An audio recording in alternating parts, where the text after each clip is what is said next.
Dunaw sa tay breaking news karong adlaw, nag-file na og complaints ang Department of Justice batok sa 90 ka mga suspetsado sa 35 sa 44 ka mga staff members nga namatay sa engkwentro dito sa Mama sa Panong Maguindanao ni adtong Enero ning tuiga. Alang sa dugang detalye ni maong balita, bisitaha lang ang www.sunstar.com.ph. Ug padayon ta, gipanghingusgan karon sa Senado ang pagpasar sa Senate Bill 2149 o ang pag-us-us sa buwis aron mapugos si Presidente Aquino nga mapirmahan ang maong balaudnon. Si Senate President Pro Tempore Ralph Recto nagkanayon nga bisan dili suportado ang balaudnon ni Aquino apan kung mapasar kini sa Kongreso, walay rason nga dili kini tagdon sa presidente.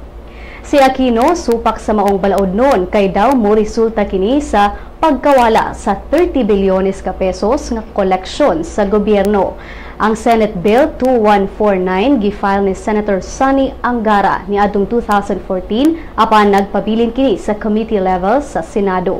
Ang balaudnon preparasyon sa ASEAN integration nga magsugod na karong Disyembre.